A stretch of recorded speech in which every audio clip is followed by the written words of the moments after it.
नमस्कार, मैं राहुल कोटियाल। हफ्ते भर की बकी बात समेटे हम एक बार फिर से हाजिर हैं अपने साप्ताहिक कार्यक्रम के साथ, जिसका नाम है एक्स्ट्रा कवर। खबरों की शुरुआत वहीं से करते हैं जहां इस हफ्ते राजनेताओं का घपरोल मचा हुआ है। मुख्यमंत्री से लेकर तमाम मंत्री, सांसद, भाजपा और कांग्रेस दोनों के ही प्रदेश अध्यक्ष, विधायक, पन्ना प्रमुख, गन्ना प्रमुख, अद्धा प्रमुख, पौवा प्रमुख, असाड़ू, पूसू और झोंतू जिमदार तक सब जोशीमठ जुगा हो रखे हैं। क्यों? क्योंकि अभी अभी हुए लोकसभा चुनावों से ठीक पहले बद्रीनाथ के विधायक महोदय को ब्रह्म ज्ञान हुआ कि वो तो गलत पार्टी में हैं और उन्हें तो भारतीय जनता पार्टी में होना चाहिए। इसलिए उन्होंने रातों रात कांग्रेस के साथ ही अपनी विधायकी भी त्याग दी और भाजपा में पहुंचकर नव कंज लोचन कंज मुख कर कंज पद कंजारुणम हो गए। वैसे जो भी कहिए, पूर्व कांग्रेसी और वर्तमान भाजपाई राजेंद्र भंडारी जी हैं बड़े क्यूट व्यक्ति। अपनी पार्टी छोड़ विधायक लोग रातों रात दूसरी पार्टी में क्यों चले जाते हैं, इस बारे में जितनी साफगोई से भंडारी जी ने बोला है, शायद ही किसी और नेता ने कभी बोला हो। उत्तराखंड के तमाम कांग्रेसी विधायक भाजपा में क्यों जा रहे हैं, इस पर भंडारी जी की कही बातें आप सबसे पहले उन्हीं की जुबानी सुनिए। वो चाहते हैं कि पूरे देश में मेरा साम्राज्य हो और कोई ना हो, इसलिए खरीद फरोख्त पर लगी हुई है। जो जितना तोड़ सकता है, जो जितनी बोली में लग सकता है, जितनी बोली लगा सकता है, जितने पैसे में बिक सकता है, खरीदो। तो उन सरकारें तोड़ो और केवल बीजेपी की सरकार बनाओ, ये अभियान चलता है। 2016 में भी हमारी बोलियां लगाई जा रही थी, परंतु हम लोग तो नहीं बिक पाए ना। हमारी बोली तो लगाई थी पर हमारे कीमत नहीं दे पाए वो, और हम लोग जो कीमत वो बोल रहे थे हमने ठुकरा दिया। हमने कहा हम स्वाभिमानी लोग हैं, अरे कीमत पे हम लोग बिकने वाले लोगों में से नहीं हैं। तो फिर किस लालच में जाते हैं? नहीं तो बाकी विधायक जो विधायक बना हुआ है और वो विधायक अपने सरकार में अपने सरकार छोड़ करके दूसरे में जा रहा है, तो बिना लालच के जा रहा है क्या? बिना रिश्वत के जा रहा है क्या? ये तो निश्चित बात है कि किसी न किसी लालच में जा रहे हैं। सुना आपने कितनी साफगोई से उन्होंने बताया कि जो विधायक बना हुआ है, अगर वो अपनी विधायकी छोड़ दूसरी सरकार में जा रहा है तो बिना लालच के जा रहा है क्या? बिना रिश्वत के जा रहा है क्या? ये तो निश्चित सी बात है कि किसी ना किसी लालच में जा रहे हैं। अब भंडारी जी किस लालच में गए, इसका अनुमान लगाने के लिए आप भाजपा प्रदेश अध्यक्ष महेंद्र भट्ट के पुराने बयान देख लीजिए, जिनमें वो राजेंद्र भंडारी और उनकी पत्नी पर आकंठ भ्रष्टाचार में डूबे होने के आरोप लगाते नहीं थकते थे। लेकिन आज वही महेंद्र भट्ट राजेंद्र भंडारी के सारथी बने हुए हैं और उनकी पालकी ढो रहे हैं। उनके लिए अब राजेंद्र भंडारी भ्रष्टाचारी नहीं, बल्कि कर्मठ, जुझारू, अनुभवी, निष्ठावान, यशस्वी, कुशल संगठनकर्ता और रणनीतिकार हो गए हैं। और सिर्फ उन्हीं के लिए नहीं, बल्कि मुख्यमंत्री समेत तमाम भाजपा के लिए वो अब निष्कलंक और सफेदी की चमकार हो गए हैं, जिन्हें जिताने की जिम्मेदारी उठाए भाजपा के कई दिग्गज इन दिनों जोशीमठ में डेरा जमाए हुए हैं। भाजपा के अनुसार राजेंद्र भंडारी का इस बार जीतना बल राज्य के भयंकर हित में है, सारे हिंदुओं के हित में है, और उनके हार जाने से तो बल कुजाण क्या बिजोग पड़ जाएगा, क्योंकि इंसान भले ही वो वही हों, लेकिन पार्टी इस बार दूसरी है। उधर उनके खिलाफ कांग्रेस के लखपत सिंह बुटोला चुनाव लड़ रहे हैं, जो पहले जिला पंचायत सदस्य रह चुके हैं। वैसे उनके बारे में भी चर्चित है कि एक समय वो भी भाजपा का टिकट लौंफियाने के लिए खूब ताड़ी मार रहे थे, लेकिन बात बनी नहीं। फिलहाल नेता बनी की दिखौलू रे वाली राह पर चलते चलते कांग्रेस का टिकट उन्हें मिल गया और बद्रीनाथ में चुनावी टक्कर इस बार बराबरी की बताई जा रही है। राज्य में एक और उपचुनाव मंगलौर विधानसभा सीट पर हो रहा है, लेकिन बद्रीनाथ से उतरकर मंगलौर पहुंचने से पहले श्रीनगर के हाल भी जान लेते हैं, जहां के छात्र पिछले कई दिनों से आंदोलन कर रहे हैं। हमारे माननीय नेता लोग भी अगर इन दिनों हेलीकॉप्टर की जगह सड़क मार्गों से बद्रीनाथ पहुंचे होते तो बहते हुए पुल, खिसकती हुई सड़कें, दरकते हुए पहाड़ और परेशान छात्रों की सुध भी ले सकते थे। लेकिन ऊपर ऊपर ही निकल जाने के भी अपने फायदे होते हैं। उतनी ऊंचाई से उत्तराखंड बहुत खूबसूरत भी लगता है और रील बनाने के लिए भी खूब मसाला मिल जाता है, जो नेताजी की टीम तुरंत इंस्टाग्राम पर अपलोड करती है और उनके चेले उसी पर बलिहारी जाते हैं। बहरहाल, गढ़वाल यूनिवर्सिटी के छात्र पिछले 7 दिनों से धरने पर हैं और उनके आरोप हैं कि हाल ही में हुई पीएचडी प्रवेश परीक्षा के पेपर लीक हुए थे, लेकिन फिर भी इस पर कोई कार्रवाई नहीं की जा रही। परीक्षाओं में धांधली के साथ ही तमाम कोर्सेज में जिस तेजी से फीस वृद्धि की गई है, उससे भी छात्रों में आक्रोश है। छात्र संघ अध्यक्ष सुधांशु थपलियाल के अनुसार इस साल तमाम कोर्सेज में 20% से लेकर 50% तक फीस बढ़ा दी गई है, जिसके चलते पहाड़ के बच्चों के लिए उच्च शिक्षा हासिल करना और भी ज्यादा कठिन बनता जा रहा है। छात्रों की समस्या प्रदेश भर में एक जैसी ही है। कॉलेज स्तर से लेकर नौकरियों की भर्ती तक हर जगह परीक्षार्थी पेपर लीक से त्रस्त हैं, जबकि इन घोटालों से जिन अधिकारियों ने करोड़ों रुपए पीटे, वो अपने बच्चों को विदेश भेज चुके हैं। चंपावत जिले के प्रकाश बिनवाल ने बारामासा को अपनी जो आप बीती भेजी है, उसे सुनिए। मेरा नाम प्रकाश बिनवाल है और मैं चंपावत जिले का एक डिप्लोमा अभ्यर्थी हूँ।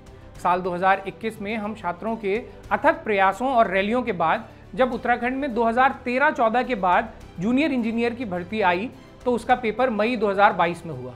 कछुआ चाल से चलते हुए आयोग द्वारा जब 8 महीने बाद इंटरव्यू प्रक्रिया चल रही थी, तभी जनवरी 2023 में पटवारी भर्ती पेपर लीक प्रकरण के तार हमारी इस भर्ती से भी जुड़े। जब सभी को अपनी परीक्षा परिणाम का इंतजार था, तभी हमारी भर्ती को विज्ञापन सहित रद्द कर दिया गया। अन्य सभी भर्तियां जो आयोग के इस नकल प्रकरण में शामिल थी, उनका री एग्जाम करवाया गया, जबकि हमें नए विज्ञापन को फिर से निकलवाने में 6 महीने का लंबा इंतजार करना पड़ा।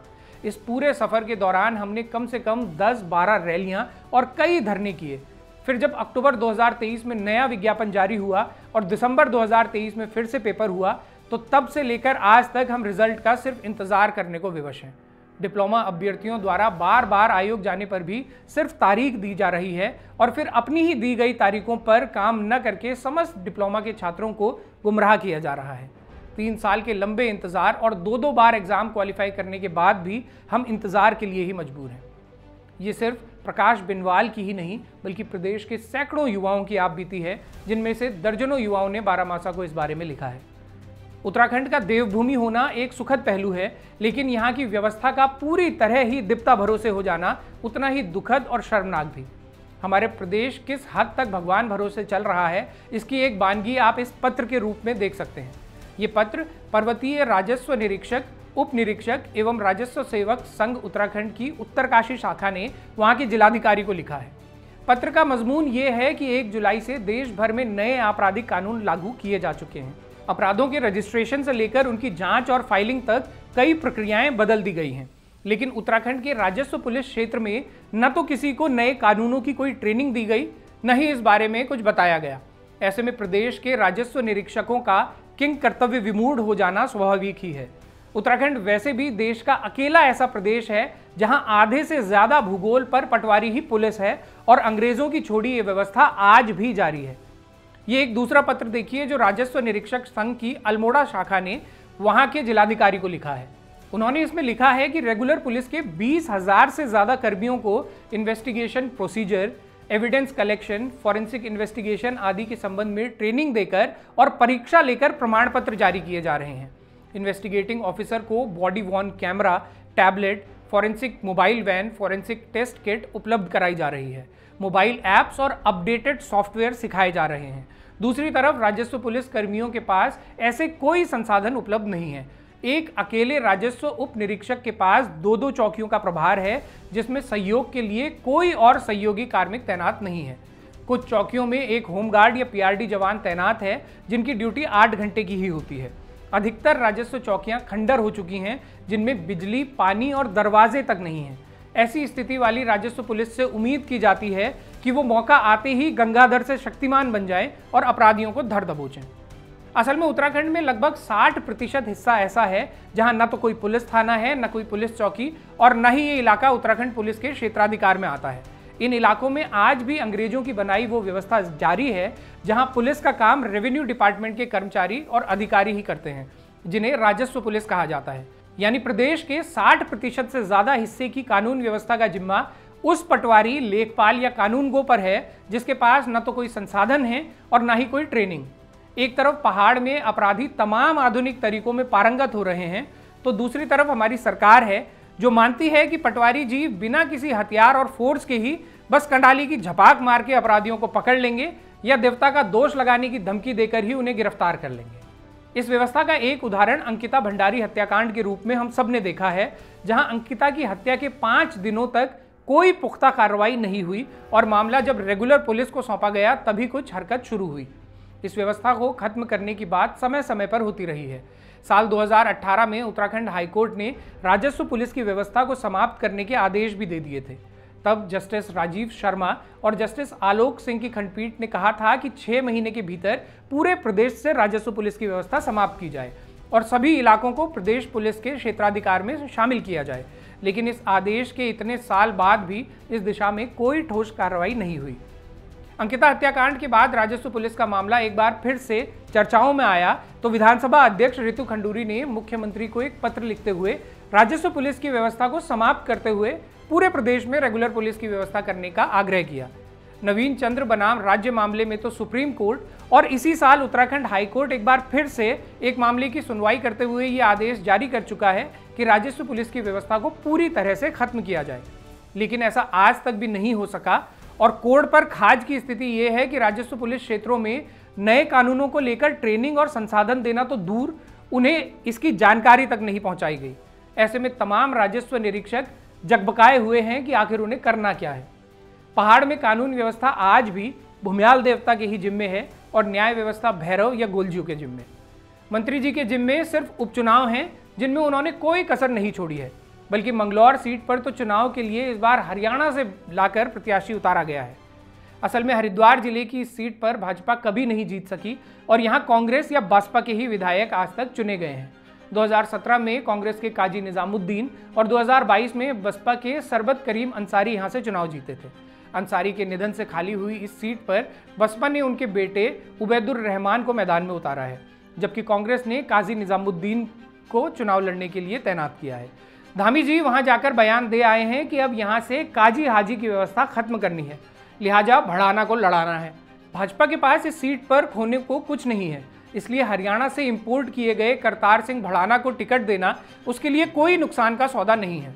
इसका नुकसान तब हो सकता था कि जब उत्तराखंड की जनता आक्रोशित होकर सवाल उठाती कि हमारे प्रदेश का इस्तेमाल देश भर के चुके हुए नेताओं को राज्यसभा पहुंचाने के लिए बहुत समय से होता रहा है, लेकिन अब हमारी विधानसभा में भी क्या उत्तराखंड से बाहर के लोग आकर विराजेंगे। ये कितना अजीब है, इसका अंदाजा ऐसे लगाइए कि क्या हमारे धामी जी या हरीश रावत हरियाणा की किसी विधानसभा से चुनाव लड़ सकते हैं। अव्वल तो वहां की पार्टियां इन्हें टिकट ही नहीं देंगी, और अगर देती भी हैं तो क्या हरियाणा के लोग ये स्वीकार कर लेंगे कि धामी जी उनके विधायक बनकर हरियाणा की विधानसभा में जा बैठे। हरियाणा ही क्या, किसी भी प्रदेश के लोग ऐसा स्वीकार नहीं करेंगे। लेकिन उत्तराखंड की जनता को हमारे नेताओं ने इतना झूठू समझ लिया है कि ऐसा फैसला लेते हुए उन्हें जरा भी हिचकिचाहट नहीं होती। वरिष्ठ पत्रकार चारू तिवारी ने एक बार उत्तराखंड के बारे में बड़े मार्के की बात कही थी। उन्होंने कहा था कि पृथक राज्य बनने के बाद उत्तराखंड में 3 ही चीजें बहुत तेजी से बढ़ी हैं: बंदर, सुअर और मुख्यमंत्री। हमारे प्रदेश ने इतनी तेजी से मुख्यमंत्री पैदा किए, लेकिन उसके बाद भी प्रदेश में नेतृत्व का ऐसा जंपत पड़ा है कि लोग सिर्फ पार्टी सिंबल पर वोट कराते हैं, बाकी का सारा काम दिल्ली से होता है। उत्तराखंड क्रांति दल नेतृत्व के इस संकट का विकल्प बन सकती थी, लेकिन वो खुद इतना टूटा हूं कि छूने से बिखर जाऊंगा वाली स्थिति में है, और जो बची कुची ऊर्जा उसमें है भी, उसे भी ये क्षेत्रीय पार्टी अपना केंद्रीय अध्यक्ष चुनने में ही पूरा खपा देती है। नतीजा वही होता है जो नेगीदा ने गैरसैंण के बहाने प्रदेश की पार्टियों पर टीप करते हुए कहा था कि कांग्रेस भाजपा निरैनी कभी गैरसैंण का हक मां, सड़कों मां भी सत्ता मां भी यूकेडी जगबक मां। विकल्पहीनता का यही संकट है जो सरकार को निरंकुश बनाता है, इतना निरंकुश कि वो अगले ही दिन अपनी बात से मुकर जाती है और कहीं कोई प्रतिक्रिया नहीं होती। इस साल पिरुल खरीद मामले से जुड़ी इन 2 खबरों को देख लीजिए, जिन्हें सामाजिक कार्यकर्ता अनूप नौटियाल ने चिन्हित किया है। पहली खबर 9 मई की है, जब उत्तराखंड में जंगलों की आग विकराल हो रही थी और सुप्रीम कोर्ट इस मामले में सरकार को निशाने पर ले रहा था। तब सरकार बहादुर ने तुरंत बयान जारी किया कि हम 1 किलो पिरुल के 50 रुपए देंगे, ताकि लोग ज्यादा से ज्यादा पिरुल जमा करके सरकारी कलेक्शन सेंटर तक पहुंचाएं। अब ये दूसरी खबर देखिए जो 29 जून की है। पिरुल लाओ पैसे पाओ योजना के तहत वादा 50 रुपए प्रति किलो का था, लेकिन जनता को दिया कितना गया? 3 रुपए प्रति किलो। अब डबल इंजन वाली हमारी सरकार से आप चाहें तो सवाल कर सकते हैं और इस जवाब के लिए तैयार भी रह सकते हैं कि 50 रुपए की बात तो जुमला थी, भला पिरुल के इतने पैसे कौन देता है। तो ये था इस हफ्ते का एक्स्ट्रा कवर। आपको ये कार्यक्रम पसंद आया हो तो इसे शेयर ज़रूर कीजिएगा, और उसके साथ ही बारामासा को मजबूत करने के लिए चैनल की पेड मेंबरशिप या सुपर थैंक्स का बटन दबाकर हमें सहयोग कीजिएगा। अपने सुझाव, प्रतिक्रिया या एक्स्ट्रा कवर से निकलती कोई खबर अगर आप हम तक पहुंचाना चाहते हैं तो इस मेल आईडी पर लिख भेजिए। अगले हफ्ते फिर से होगी मुलाकात, तब तक के लिए सिमनिया पैलाग, नमस्कार।